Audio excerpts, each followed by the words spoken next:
Bismillahirrahmanirrahim. Assalamualaikum warahmatullahi wabarakatuh. La ilaha illallah, la ilaha illallah, la ilaha illallah, Muhammadur Rasulullah. Sama. La ilaha illallah,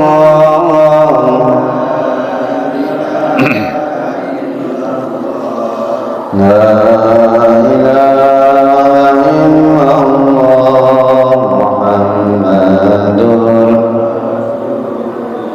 Tiada Tuhan selain Allah, Nabi Muhammad utusan Allah.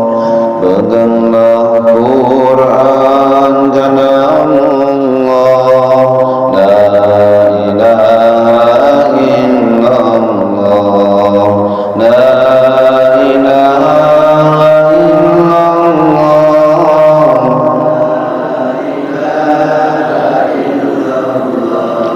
la ilaha illallah, Muhammadur. Hasbi Rabbi Jallallah, ma fi qalbi illallah, Nur Muhammad sallallahu, la ilaha illallah, la ilaha illallah,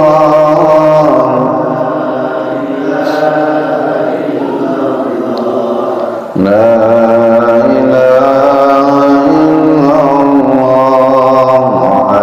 Muhammadur. Alhamdulillah Rabbil alamin, nahmaduhu wa nasta'inuhu wa nastaghfiruh wa na'udzu billahi min shururi anfusina wa min sayyiati a'malina. Man yahdihillahu fala mudilla lahu wa man yudlil fala hadiya lahu. Ashhadu an la ilaha illallah wahdahu la syarika lah, wa ashhadu anna Muhammadan abduhu wa rasuluh la nabiyya ba'dah. Allahumma salli wa sallim wa barik ala sayyidina Muhammad wa ala alihi wa ashabihi ajma'in, amma ba'du. Hadratil mukarramin, para alim ulama, para asatid, para hujat, pengurus DKM Masjid Bani Umar, pengurus yayasan, bapak ibu, jamaah salat subuh, majelis ilmu yang mulia dan dimuliakan Allah subhanahu wa ta'ala. Bersyukur kita kepada Allah yang menghimpun kita pagi hari ini, Allah yang telah menidurkan kita lalu membangunkan kita untuk bersama-sama beribadah, karena kita sadar benar bahwa kita akan dikembalikan kepada Allah. Alhamdulillahilladzi ahyana ba'dama amatana wa ilaihin nusyur. Segala puji bagi Allah yang telah menghidupkan kami setelah mematikan kami, dan hanya kepadanya lah kami akan dikembalikan. Mudah-mudahan semuanya kembali dalam keadaan husnul khatimah. Salawat dan salam untuk baginda Rasulullah Nabi Muhammad sallallahu alaihi wasallam, Nabi yang sangat mencintai umatnya, menyayangi umatnya, melebihi Nabi yang lain cinta dan sayang terhadap umatnya, tergambar dalam sepanjang hayat kehidupannya menjelang akhir hayatnya sampai di hari kiamat nanti. Beliau pernah diminta oleh Aisyah radhiyallahu anha, ya Rasulullah, ud'ullah li, mohonlah kepada Allah untukku. Kata Nabi, Allahumma ighfir li Aisyah ma qaddamat wa ma akharat wa ma a'lanat wa ma asarrat. Ya Allah, ampuni dosanya Aisyah yang telah lalu maupun yang akan datang, yang sembunyi-sembunyi maupun yang terang-terangan. Betapa bahagianya Aisyah mendapatkan doa ini.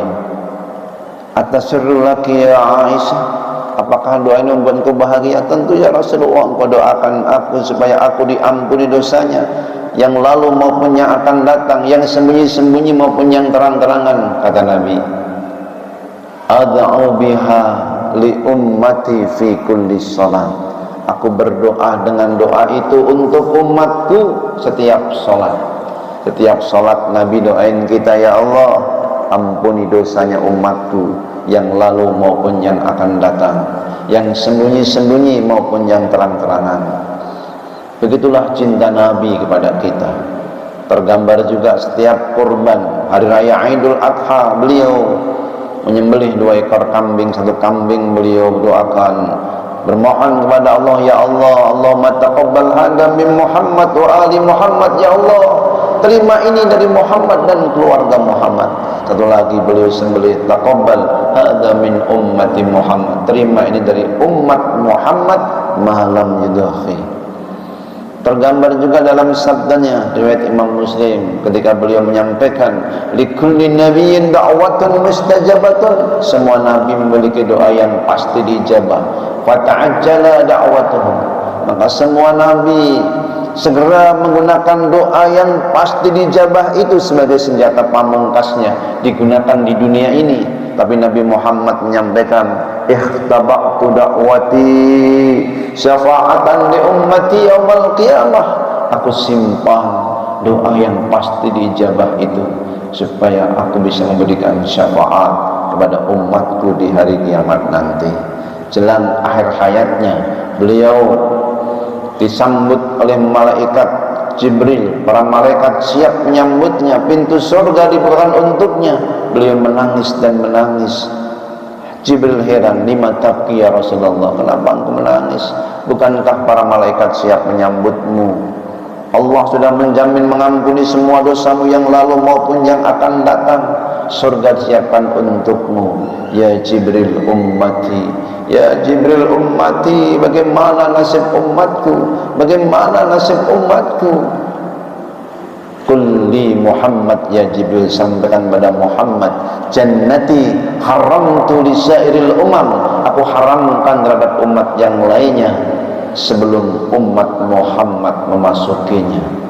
Masih menangis juga Jibril mengulang-ulang, wala sawfa yu'tika rabbuka fatardha, wala sawfa yu'tika rabbuka fatardha, kelak Tuhan akan berikan nikmat kepadamu sampai kamu ridho, sampai kamu ridho ya Muhammad ya Rasulullah. Kata Nabi, idan lan ardo wa wahidun ummati finnar, kalau begitu sekali-kali aku tidak akan ridho kalau ada satu saja umatku masuk api neraka. Maunya Nabi semua umatnya menjadi ahlul jannah. Semoga kita semua termasuk umat yang mendapatkan syafaatnya. Salawat kita untuk Rasulullah sallallahu ala Muhammad sallallahu alaihi wasallam, sallallahu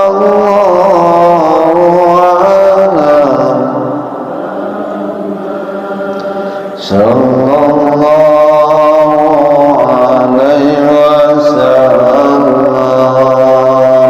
ya Nabi salam, ya Rasul salam, ya Habib salam, salawatullah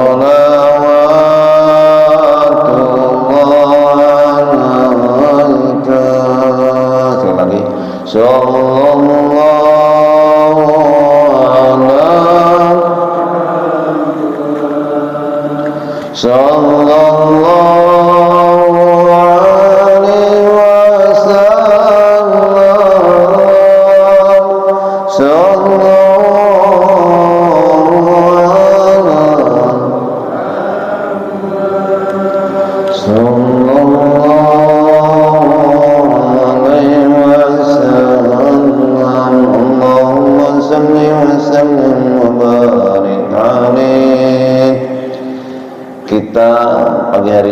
bersama membahas tentang, enggak dikatakan terlambat karena temanya ini mintanya sebulan yang lalu ini, tentang prosesi bagaimana kecintaan Nabi Ibrahim kepada Ismail harus diuji.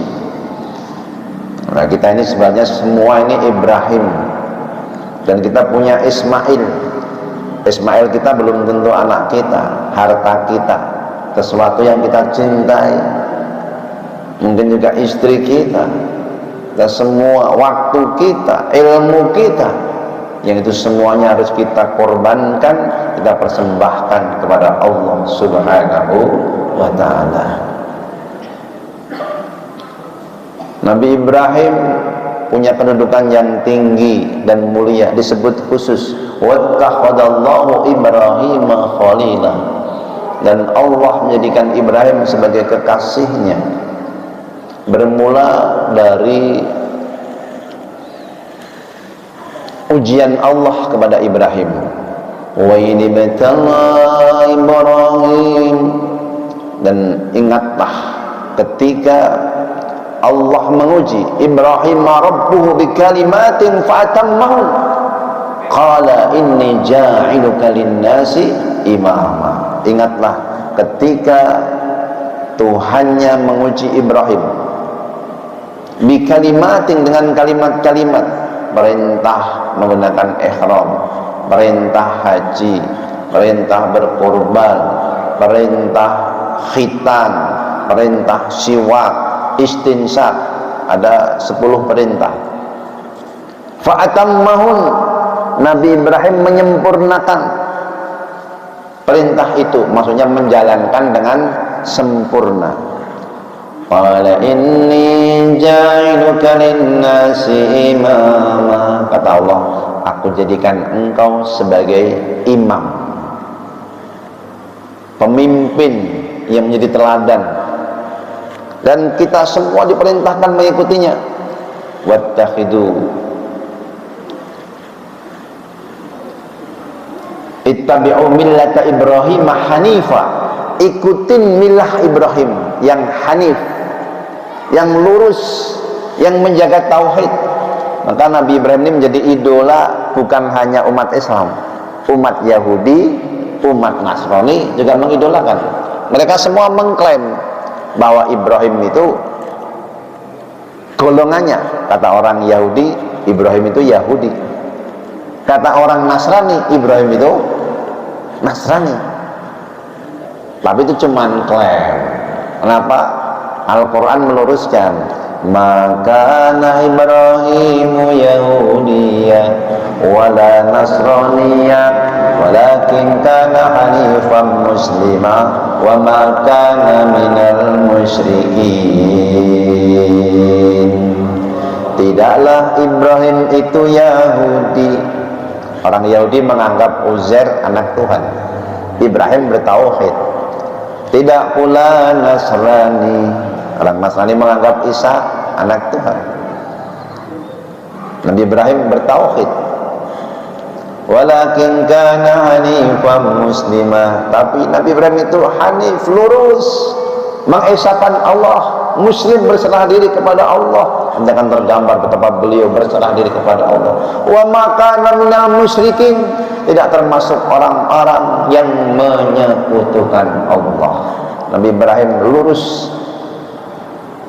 Ittabi'u millata Ibrahim hanifa, ikutin milah Ibrahim yang lurus. Musliman, berserah diri.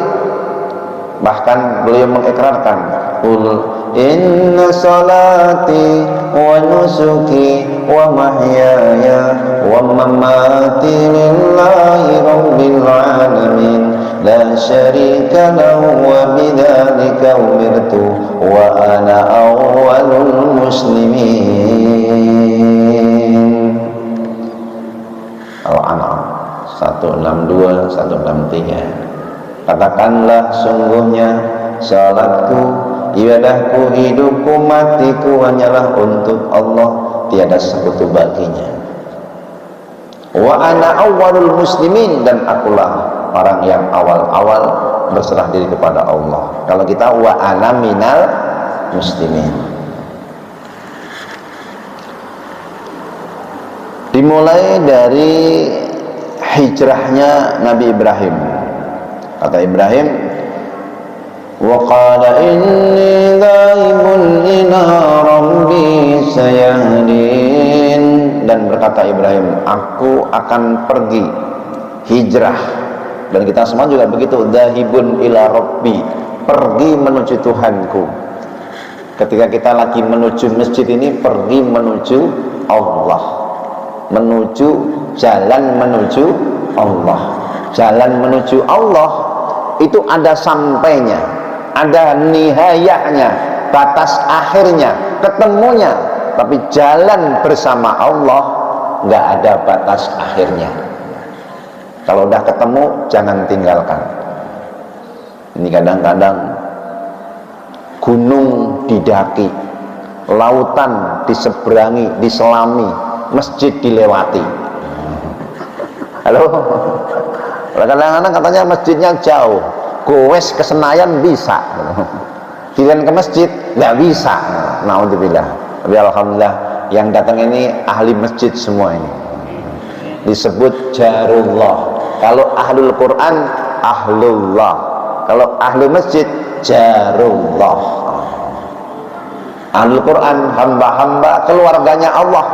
Ahli masjid, tetangganya Allah. Nanti dipanggil khusus, aina jari, mana tetanggaku, mana tetanggaku. Siapa mereka ya Allah ya Rabb? Alladzina ya'muruna masajidi, orang-orang yang gemar memakmurkan rumahku. Dipanggil khusus tetangga-tetangga Allah. Bapak-bapak kalau punya gawe tetangga diundang nggak? Halo? Diundang nggak? Diundang. Nah, Allah punya surga, tetangganya diundang. Ahlul masjid itu tetangganya Allah. Masya Allah. Mudah-mudahan nanti diundang ke surga. Kalau diundang kira-kira bisa masuk nggak? Yang punya yang undang gitu. Kalau kita ujuk-ujuk datang mungkin ditolak, tapi diundang sama Allah, insya Allah menjadi ahlul jannah semua. Amin ya rabbal alamin. Inni dhahibun ila rabbi, aku akan pergi. Jadi perjalanan kita itu perjalanan menuju Allah. Seperti Nabi Ibrahim berjalan menuju Tuhannya. Saya hadin, Tuhanku akan memberikan bimbingan, akan memberikan petunjuk.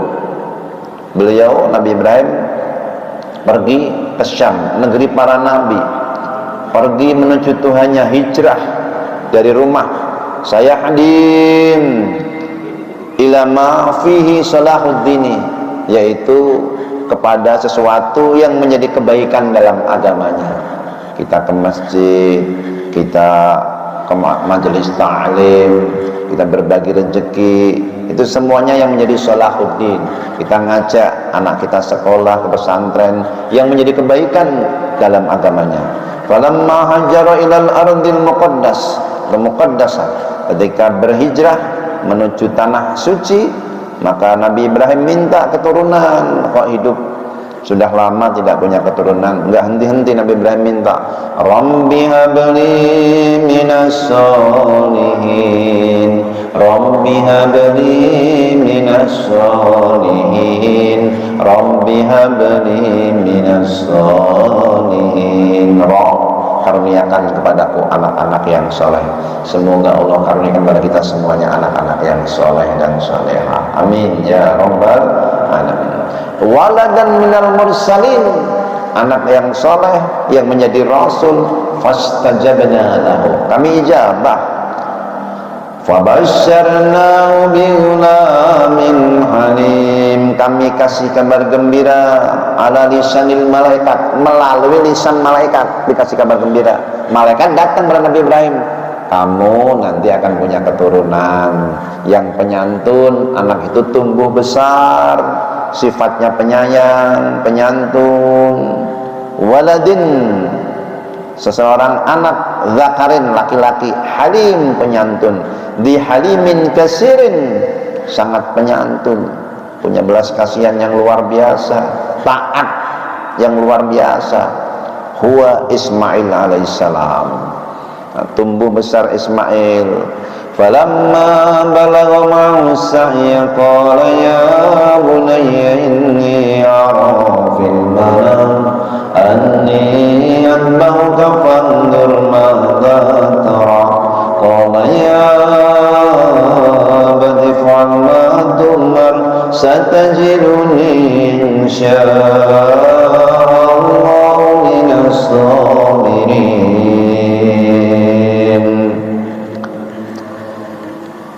Falamma balagha ma'u sa'ya, ketika anak ini mencapai dewasa atau bisa diajak usaha, balagha ma'u sa'ya,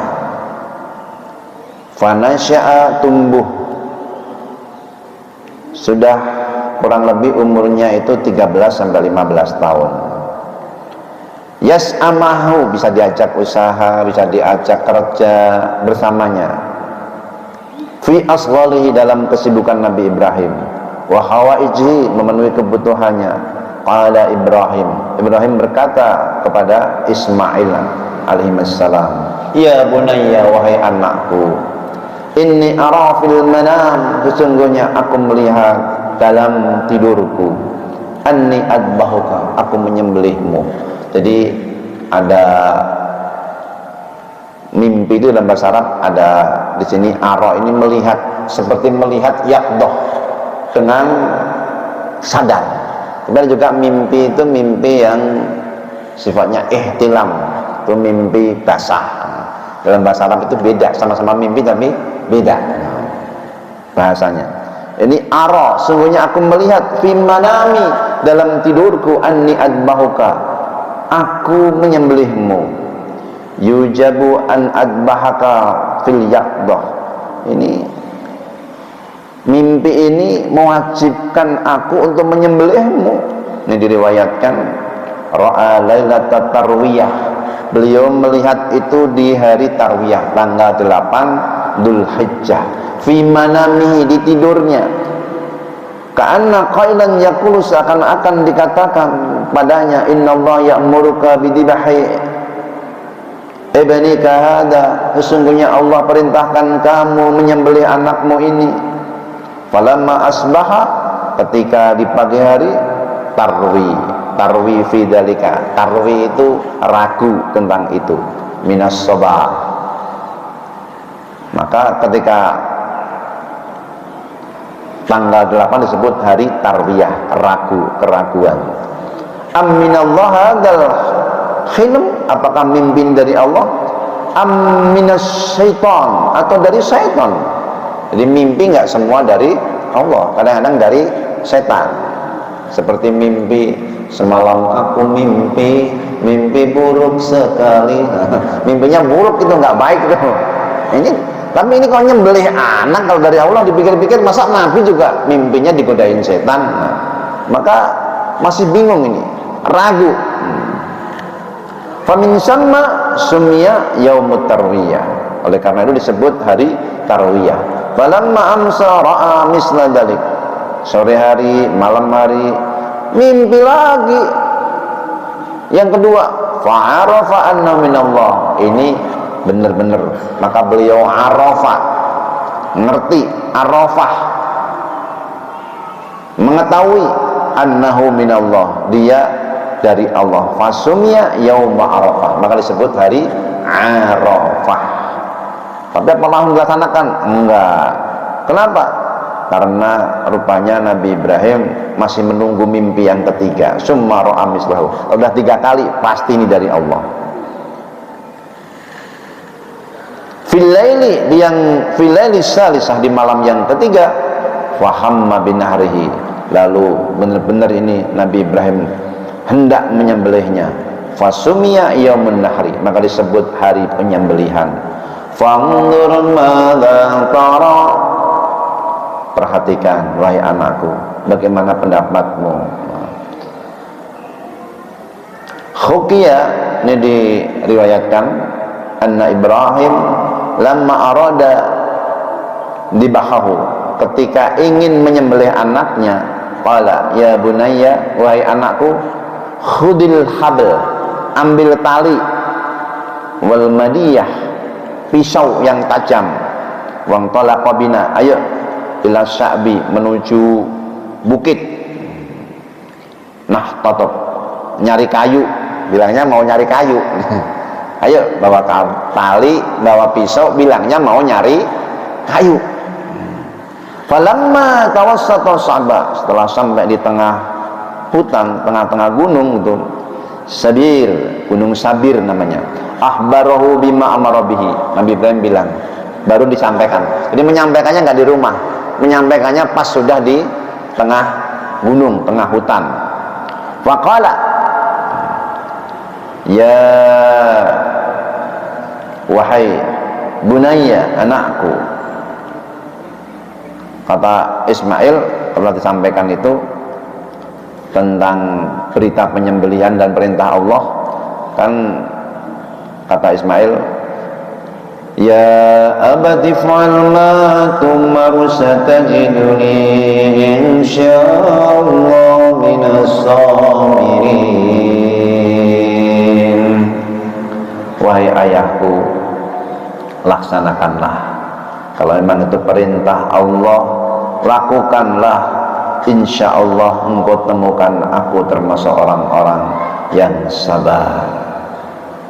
Ya abati usdud ribati, wahai ayahku, sekarang ikat yang kuat, fi kaila atur, supaya aku tidak berontak. Ikat yang kuat, biar nanti kalau pas disembelih enggak berontak. Jadi saat itu Ismail pasrah itu. Falamma aslama wa tallahu lil jabin, ketika keduanya menyerahkan diri, Ismail menyerahkan diri, Ibrahim juga menyerahkan diri untuk mengikuti perintah Allah. Ibrahim menyembelih anaknya, Ismail disembelih. Berat mana ini? Berat menyembelih atau berat disembelih? Halo? Dua-duanya berat. Nyembelih anak itu kan berat gitu. Berat nggak?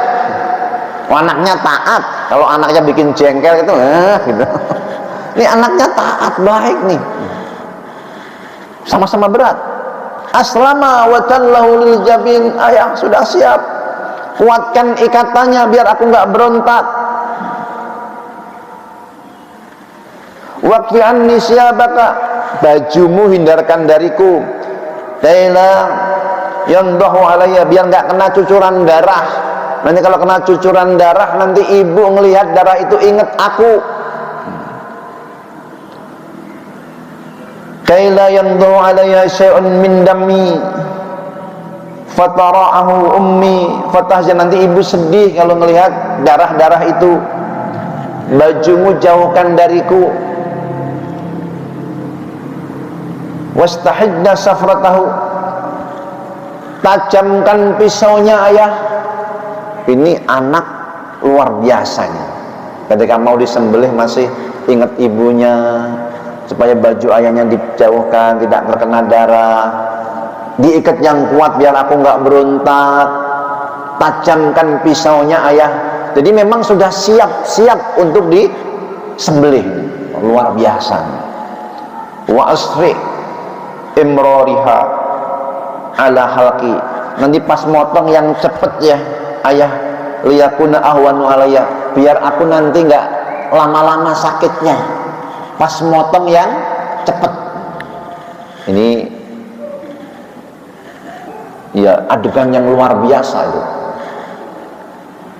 nggak pakai paksaan, nggak pakai bilang, oh sini saya sembelih, enggak. Ada dialog, ada musyawarah, dan dengan kepasrahan. Fa innal mauta syadid, ayah, kematian itu sangat berat.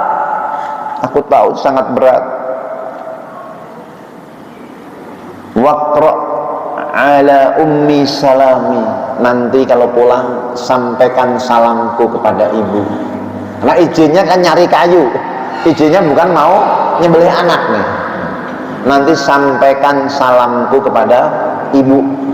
Ibunya nggak ngelihat, ibunya di rumah. Maka waktu berangkat juga itu setan datang menghampiri istrinya. Itu bukan mau diajak jalan-jalan ke hutan, itu mau disembelih. Atas dasar apa seorang ayah nyembelih anaknya? Itu perintah Tuhannya. Pergi kamu hai setan, karena sesungguhnya Tuhan tidak akan menyia-nyiakan hambanya. Pergi kamu, dilempar jumroh ula.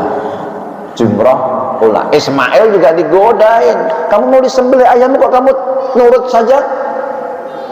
Apa kamu gak sayang sama dirimu? Atas dasar apa ayahku nyembelihku? Atas perintah Tuhannya. Kalau memang perintah Tuhan, Allah tidak akan menyanyiakan hambanya. Pergi kamu, lempar jumrah wusta. Lalu yang ketiga, Ibrahim, kamu ini sudah lama meminta keturunan, tidak dikasih keturunan, sekarang punya keturunan, tumbuh besar dewasa taat, kenapa kamu nyembelih anakmu? Pergi kamu, hai setan, ini perintah Tuhanku. Jumroh Aqobah, Ula Wusta Aqobah. Yang haji lempar jumroh wajib haji, itu sebenarnya lagi mengenang bagaimana peristiwa penyembelihan Ismail alaihissalam. Waqra ala ummi salami.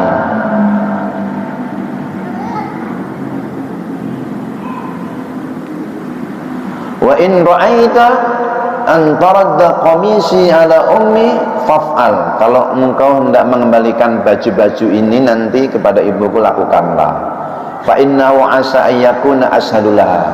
Nanti baju-baju ini, nanti kalau ibu melihat baju ini biar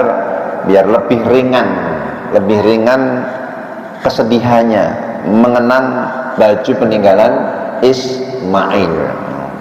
Faqala Ibrahim alaihissalam, kata Ibrahim, ni'mal aun anta ya bani ala amrillah. Sebaik-baik yang membantu, menolong dalam melaksanakan perintah Allah, engkau wahai anakku. Engkau ini benar-benar luar biasa. Jadi diajak bangun Ka'bah, bantu, maka ada hijir Ismail, diperintahkan untuk disembelih, taat, bakti. Engkau ini anak yang luar biasa, sebaik-baiknya anak, kata Ibrahim. Summa aqbala alaihi, lalu dihadapkan ke kiblat, lalu waqad rabatahu, sudah diikat kuat, wa huma yabkiyan, dua-duanya ini menangis.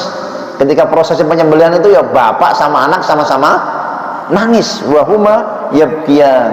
Summa wada'a sikin, lalu diletakkan itu pisau ala khilkihi, ini di lehernya ini nih. Falam tu'sar syai'an, tapi pas ngelihat begini disembelih ini nggak ada bekasnya, nggak mempan pisau itu. Maka ngelihat penyembelihan ini malaikat takbir itu, Allahu Akbar, Allahu Akbar, Allahu Akbar, takjub. Jadi takbir ini takbir takjub, Allahu Akbar, Allahu Akbar, Allahu Akbar. Kenapa? Dulu mereka melihat dan menyangka manusia itu menumpahkan darah karena harta, karena jabatan, karena popularitas yang jadi rebutan dunia. Tapi ini Ibrahim menyembelih anaknya karena perintah Tuhan. Allahu Akbar, Allahu Akbar, Allahu Akbar. Nah, ketika disembelih nggak mempan, Ismail pun memuji Allah, la ilaha illallah wallahu akbar, tiada Tuhan selain Allah, Allah maha besar. Ketika disembelih nggak mempan, Ibrahim pun memuji Allah, Allahu akbar walillahil hamd, Allah maha besar, segala puji bagi Allah. Di situ takbirnya malaikat, takbirnya Ismail, takbirnya Ibrahim menjadi takbir kita. Allahu akbar, Allahu akbar, Allahu akbar, la ilaha illallah, Allahu akbar, Allahu akbar walillahil hamd. Nah, ketika disembelih dari depan nggak mempan ini, hai ayah, kabbani ala wajhi fa innaka idza nadarta wajhi rahimtani. Ya sudah ayah, ini nggak mempan mungkin karena engkau melihat wajahku, engkau kasihan, belas kasihan sama aku, jadi nggak mempan. Ya udah ayah, tengkurap aja. Sekarang tengkurap. Dari depan nggak mempan, sekarang suruh tengkurap, tengkurapkan aku. Mungkin engkau karena terlalu sayang sehingga ini nggak mempan pisau ini. Sekarang tengkurap. Lalu ketika tengkurap pun digerakkan gerakkan pisau ini ke bagian atas, nggak mempan juga. Fa wada'a sikin ala qafai falamma aslama wa tallahu lil jabin. Dicoba yang ketiga, miring nih. Nabi Ismail meletakkan pelipisnya, sudah siap, ayo. Maka yang ketiga ini, wa nadaina wa ya Ibrahim qad saddaqta ru'ya inna kadzalika najzil muhsinin. Dari atas bukit ada yang manggil, hai Ibrahim, qad saddaqta ru'ya. Malaikat, Ibrahim, kau telah membenarkan mimpi itu, kau sudah jalankan perintah itu, sudah disembelih dari sini, sudah dari sini, sudah cukup. Qad saddaqta ru'ya, kau benarkan mimpi itu, kau jalankan perintah itu. Inna kadzalika najzil muhsinin, demikianlah kami balas orang-orang yang berbuat baik. Wa fadainahu bidibhin adim. Secepat kelihatan yang ketiga ini Nabi Ibrahim menyembelih Ismail, lebih cepat malaikat yang menurunkan kambing kibas lalu diganti dengan kambing kibas. Itu ujuk-ujuk datang kambing dari mana itu? Maka diperintahkan sama Allah kepada Nabi Muhammad untuk mengisahkan. Watlu alaihim nabanai Adam bil haqq in qarraba qurbanan fatuqbila min ahadihima wa lam yutaqabbal min al-akhar qala la aqtulannak qala innama yataqabbalu Allahu minal muttaqin. Hai Muhammad, beritakan kabar tentang dua anak Adam, Habil dan Qabil. Ketika duanya berkorban, fatuqbila min ahadihima, ada korbannya diterima, walam yutaqabbal minal akhar, ada korbannya enggak terima.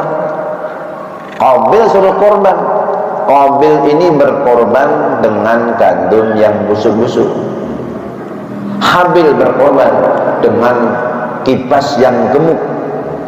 Ini berawal dari kisah percintaan.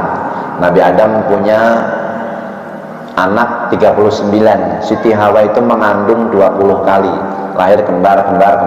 Setiap anak dinikahkan dengan yang tidak bareng dalam kandungan. Qabil sama Iklimah, Habil sama Labuda. Dinikahnya Habil sama Iklimah, Qabil sama Labuda. Qabil Iklimah anak surga. Dalam riwayat Adam menggauli Hawa di surga, anak yang pertama itu Qabil sama Iklimah. Nah, kalau disuruh menikahi anak bumi Labuda, saya nggak mau. Iklimah lebih cantik, anak surga. Labuda biasa. Saya maunya sama Iklimah, kata Qabil. Nggak boleh, ini harus disilang, Qabil sama Labuda, Habil sama Iklimah. Ini perintah Allah. Enggak, ini juga paling-paling cuma pendapatmu sendiri, ayah. Jadi dari dulu itu ada anak bantah orang tua. Sekarang ada nggak? Halo? Ada nggak anak bantah orang tua? Nah, kayaknya pada pengalaman semua ini. Dulu juga Adam dibantah sama Qabil tuh. Enggak, ini paling-paling pendapat. Ya sudah, kalau begitu Allah perintahkan kalian untuk berkorban. Tapi sebelum itu dikasih tugas, Qabil kamu nanam, Habil kamu mengembala. Jiwanya Qabil ini keras, suruh nanam, latihan kesabaran, nyangkul, nanam, kemudian manen. Habil sudah penyabar dia, maka dikasih kerjaan untuk angon. Waktunya korban, hasil panen, hasil yang diangon tadi, maka korbankan. Qabil membawa gandum ini, saya capek-capek lelah-lelah nyangkul nanam, masa suruh membawa gandum yang bagus-bagus persembahan, ambil yang rodi, yang jelek-jelek dibawa ke atas bukit. Saat itu langsung diterima itu. Yang diterima, yang enggak, ya enggak diterima. Kalau diterima, turun api, nyamber, bawa ke atas. Nah, Habil membawa kambing yang gemuk, turun api, samber.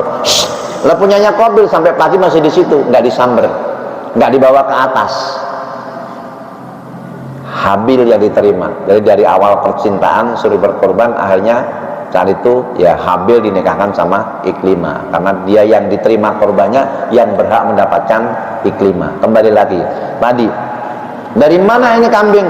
Kambing ini adalah kambing kibas yang dulu dikorbankan oleh Habil, dibawa ke atas, dipelihara di surga. Pas Ismail disembelih, diturunkan lagi ganti Ismail. Kenapa? Karena Allah nggak menghendaki manusia mengorbankan manusia yang lainnya. Kendati anaknya sendiri juga nggak boleh. Manusia harus berkorban untuk orang lain. Digantilah dengan seekor kambing kibas. Kalau ada yang nanya, kenapa bukan sapi, bukan unta? Ini ada ketersambungan sejarah. Karena Habil itu waktu itu kambing kibas, korbannya dibawa ke surga, turun-turun ya berupa kambing. Kalau turun-turun jadi sapi kan bingung nanti, nggak nyambung gitu. Turun-turun berupa kambing. Kedua kan cuma berdua. Kalau itu yang disembelih sapi, bawanya keberatan. Bawa unta apalagi, bawanya kambing. Penyembelihan seekor kambing ini ada ketersambungan sejarah. Lalu selamatlah Ismail, memuji Allah, la ilaha illallah wallahu akbar. Pun Nabi Ibrahim memuji Allah, Allahu akbar walillahil hamd. Kadzalika najzil muhsinin. Demikian kami balas orang-orang yang berbuat baik. Kata malaikat, wa nadainahu ayya Ibrahim qad saddaqta ru'ya inna kadzalika najzil muhsinin inna hadza lahwal balaul mubin. Ini benar-benar ujian yang nyata. Anak satu-satunya taat suruh nyembelih. Kalau anaknya banyak mah mending, anaknya 7 kayak saya misalnya, suruh nyembelih, cari yang paling bandel, yang paling bikin jengkel. Tapi ini enggak, anak satu-satunya taat-taatnya luar biasa. Maka Nabi Ibrahim mendapatkan balasan yang luar biasa. Wa fadainahu bi dibhin adim wa tarakna alaihi fil akhirin salamun ala Ibrahim. Dan kami jadikan Ibrahim sebagai buah tutur kata, cerita di kemudian hari nanti. Sudah ribuan tahun masih diceritakan terus, nggak berhenti ini. Dan memang itu doa Nabi Ibrahim, waj'alni, dan jadikanlah aku ini menjadi kisah yang baik, sidqan fil akhirin. Disebutnya di sini wa tarakna alaihi fil akhirin salamun ala Ibrahim kadzalika najzil muhsinin. Keselamatan buat Ibrahim. Demikian kami balas orang-orang yang berbuat baik. Innahu min ibadinal mu'minin. Sesungguhnya dia termasuk hamba kami yang beriman. Maka siapapun yang ingin menjadi akhir cerita yang baik, setiap kebaikan kita dilandasi dengan keimanan. Karena nanti kita ini pasti pas kembali itu ada buah tutur kata, ada cerita. Kalau Nabi Ibrahim kelasnya kelas dunia akhirat, diceritakan. Kalau kita kelasnya kelas minimal kelas keluarga lah. Kalau anak cucu nanti cerita itu cerita kebaikan kita. Kakek dulu rajin ke masjid, kakek baik begini, bapak begini. Jangan ada cerita keburukannya. Wah, ini ceritanya cerita yang buruk-buruk, jangan. Tapi jadikan cerita-cerita yang baik buat anak cucu kita nanti. Ini uraian sedikit tentang bagaimana prosesi berkorbannya Ibrahim mengorbankan Ismail yang akhirnya Allah ganti dengan kambing kibas. Karena saat itu ada budaya kalau ada masalah ya berkorban, kekeringan ngorbanin orang, ada masalah angin topan ngorbanin orang. Itu benar nggak sih, boleh nggak sih? Maka dijawab dengan peristiwa ini, tidak boleh orang mengorbankan orang lain. Kita juga ada proses-proses berkorban, seperti budaya-budaya mau bikin jembatan ngorbanin kerbau, kepala yang tanam. Nah, kalau jin-jin sini ini levelnya level kerbau gitu. Kalau jin-jin sana itu levelnya anak cantik, yang ganteng gitu. Jadi seleranya itu lebih tinggi gitu. Tapi itu bener nggak sih? Nah, bukan masalah benar enggak, boleh enggak, pertama enggak benar, yang kedua juga enggak boleh gitu. Tapi itu prakteknya ada sejak zaman dahulu, mengorbankan ya kadang-kadang ya ayam hitam, kerbau, kambing, nah itu semuanya ada, tapi itu tidak diperbolehkan. Berkorban itu harus karena Allah. Dagingnya dulu dipersembahkan, ditenteng-tenteng, digantungkan di Ka'bah, darahnya dilamurkan buat kebanggaan. Lalu sebagian orang Islam itu akan melakukan itu juga, membawa dagingnya ditenteng, ditaruh di dinding Ka'bah. Maka turun wahyu, la yanallallahu aluhumuha wala dima'uha walakin yanalu taqwa minkum. Yang sampai kepada Allah bukan darahnya, bukan dagingnya, tapi yang sampai adalah takwanya. Nggak perlu itu daging bawa ke dinding Ka'bah, bagi sama tetangga, bagi sama saudara, bagi sama fakir miskin, sebagian kamu makan, sepertiga untuk keluarga, sepertiga untuk fakir miskin, sepertiga untuk dibagi tetangga yang kaya maupun yang miskin. Nah itu Islam meluruskan itu semuanya. Semoga ada manfaatnya. Berikutnya buat ruang tanya jawab, kalau ada yang nanya siapa silakan, monggo. Boleh tentang ini, boleh yang lainnya, karena kita semuanya nanti pasti akan meninggalkan cerita. Mudah-mudahan cerita kita cerita yang baik-baik. Amin ya robbal alamin. Silakan yang mau nanya.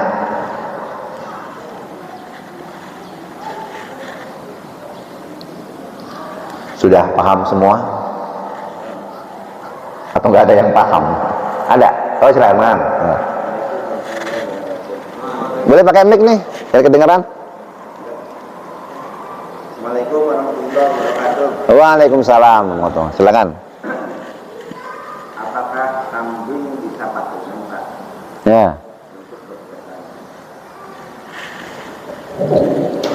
Apakah kambing bisa patungan untuk berkorban? Dalam riwayat-riwayat yang sampai kepada kita dan para ulama memiliki kesimpulan bahwa dari prakteknya Nabi dan para sahabat saat itu, berkorban sapi, unta boleh patungan 7 orang, tapi untuk kambing ini 1 orang.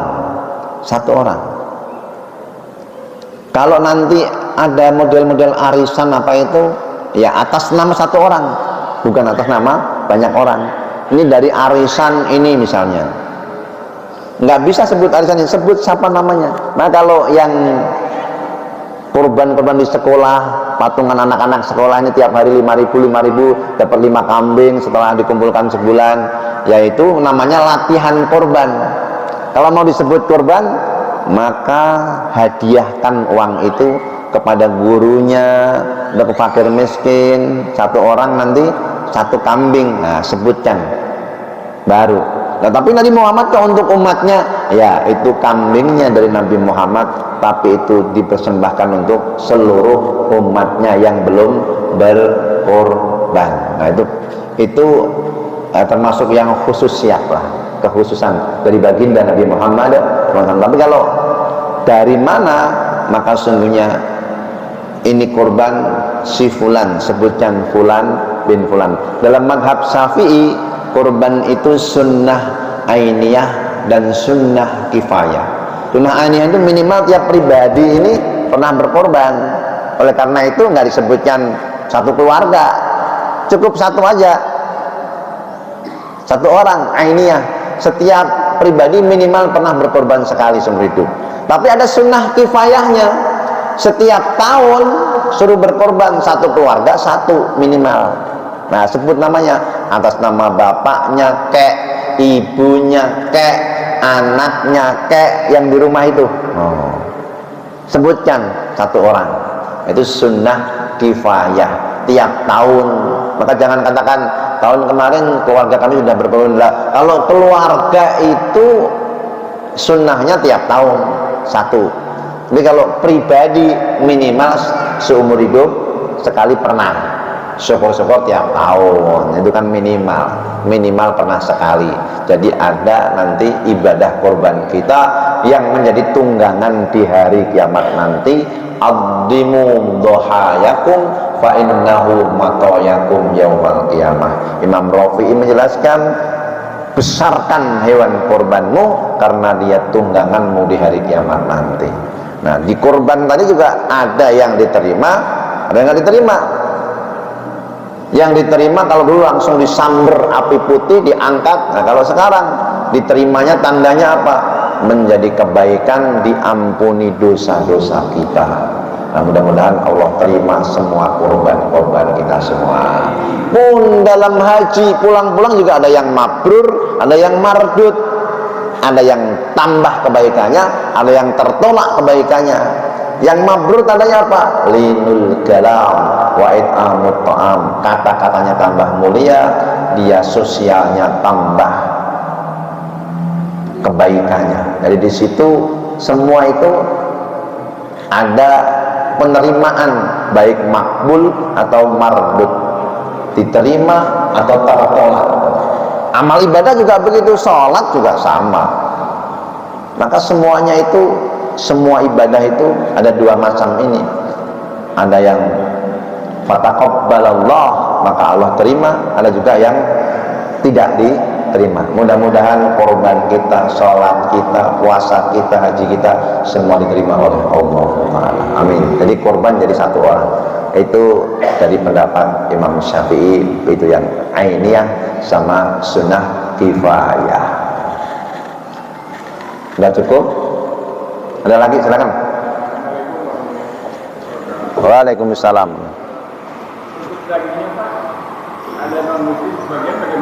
Nah, ini sebagai sebuah ibadah, sebagian ulama. Jadi ada fikih syariat, ada fikih dakwah.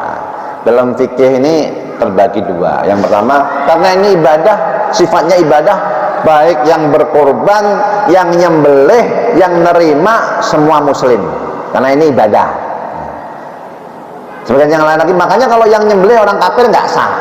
Sebagian yang lain ulama mengatakan tetap sah, cuman nggak afdal. Lalu yang nerima juga sama, harus muslim juga. Hanya saja ada fikih dakwah. Dalam fikih dakwah boleh orang kafir menerima ini. Untuk apa? Sebagai dakwah. Ajaran ini sesungguhnya nggak boleh hanya kita nikmatin sendiri. Untuk mengajak mereka supaya Islam, ta'liful qulub, melunakkan hati, mereka senang dibagi daging, bagi daging korban, nggak apa-apa. Dalam fikih dakwah boleh. Jadi ada tahapan-tahapan begitu dalam dakwah. Maka kalau sekelilingnya sudah banyak korban, orang Islam sudah nerima semua, silahkan bagi orang kafir, boleh. Tapi jangan sampai ngasih orang kafir, nanti yang mukmin nggak dapat, yang muslim. Takutnya gini, yang kafir dapat, nggak masuk Islam, yang kafir malah keluar dari, yang muslim malah keluar dari Islam gara-gara nggak dapat daging korban. Sama, yang sudah rajin ke masjid, usahakan dapat semua. Jangan sampai nanti nggak dapat daging korban, malah nggak ke masjid, ngambek gitu loh. Usahakan dapat semua kaum musliminnya. Kok masih sisa? Silahkan bagi orang kafir. Jadi dulukan kaum muslimin dulu. Kalau sudah itu sisa, silahkan buat orang kafir sebagai dakwah. Boleh. Saya ikut pendapat yang ini. Ya. Disimpan boleh nggak lebih dari 3 hari? Dulu Nabi melarang daging kurban disimpan lebih dari 3 hari. Karena saat itu lagi paceklik, orang banyak kelaparan. Orang kelaparan kok nyimpen daging. Tapi setelah makmur, nggak ada kelaparan, maka faddahiru, silahkan disimpan. Jadi bapak sekarang boleh nyimpan di freezer sepekan, sebulan, sampai ketemu kurban lagi juga boleh. Kadang-kadang nggak sempet masak itu loh. Habis kan dapat 3 bungkus, yang sebungkus itu pagi rendang, siang rendang, sore rendang lagi, bosan namanya. Disimpan kelamaan. Dulu nggak boleh, maksimal 3 hari. Sekarang boleh. Ada lagi tadi, silakan ya. Dulu. Silakan ya. Assalamualaikum. Nggak dengeran, bisik ya. Ada orang yang mampu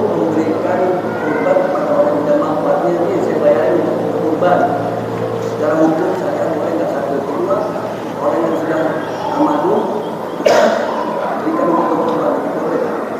Misal orang tua nih. Ya. Jadi berkorban atas nama orang lain. Jadi kalau orang itu masih hidup boleh. Kalau udah mati terbagi dua. Sebagian ulama membolehkan, sebagian tidak. Yang masih hidup harus izin. Kalau yang masih hidup harus izin. Kenapa? Karena ada ini, dia berkorban atas nama adiknya, nggak pakai izin. Tahu-tahu disebutkan ini si fulan. Lalu adiknya ini mikir, ini uang dari mana ini? Selidik punya selidik, ada kebun yang dijual punya orang tuanya. Nah itu bagiannya buat korban itu. Dan nggak pakai izin loh. Kata adiknya ini, kalau saya tahu saya mending duitnya, saya nggak korban sekarang. Nah kalau dikorbankan juga izin. Kenapa? Mungkin dia punya tanggungan hutang yang senilai korban itu lebih aman buat bayar hutang daripada untuk korban. Kayak tadi kasusnya itu uang warisan lalu dikorbankan atas nama dia. Nah, maka izin yang masih hidup. Sama orang yang mati nggak usah izin. Pak, saya mau korban. Nanti dia jawab, oh iya ler apa-apa. Nah di situ kalau atas nama almarhum satu diperselisihkan, tapi sebagian besar ulama itu membolehkan karena dulu Nabi ini dikiaskan dengan seorang pemuda, inna ummi uktutilah, ibuku mati mendadak. Atasaddaqlah, kalau aku sedekah apakah baginya itu ajrun pahala? Tasaddaqlah kawal ajrun. Kata Nabi, sedekahlah.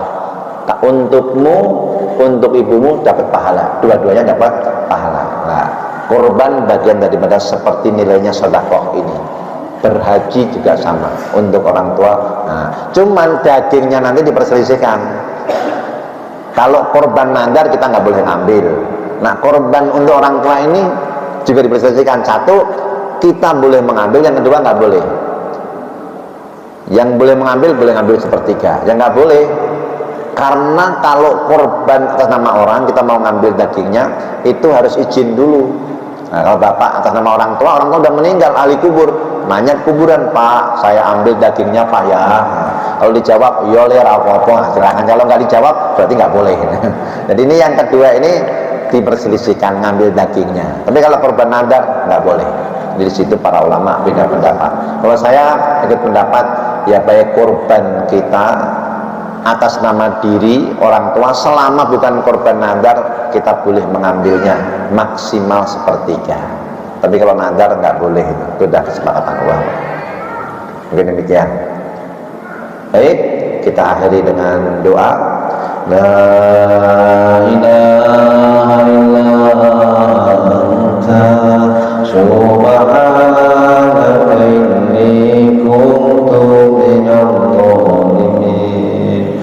La ilaha illa anta subhanaka inni kuntu minadh dhalimin.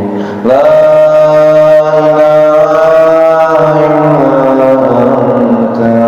subhanaka inni kuntu minadh dhalimin. Hasbunallah ni'mal maula, hasbunallah ni'mal wakil, ni'mal maula, hasbunallah ni'mal wakil, ni'mal maula wa ni'mal nasir. La haula wa la quwwata illa billahil aliyyil azim. A'udzu billahi minasyaitonir rajim. Bismillahirrahmanirrahim. Alhamdulillahirabbil alamin. Allahumma shalli ala sayyidina Muhammad wa ala alihi wa sahbihi ajmain. Allahumma inni ala dzikrika wa syukrika wa husni ibadatik. Rabbana atina fid dunya dunya hasanah wa fil akhirati hasanah wa qina adzabannar. Rabbana ighfir lana wa liwalidina warhamhum kama rabbayana shighara. Rabbana ighfir lil muslimin wal muslimat wal mu'minin wal mu'minat. Rabbana hab lana minas shalihin. Rabbana hab lana min ladunka dzurriyyatan thayyibah innaka sami'ud du'a. Subhana rabbika rabbil izzati amma yasifun wa salamun alal mursalin walhamdulillahi rabbil alamin. Assalamualaikum warahmatullahi wabarakatuh.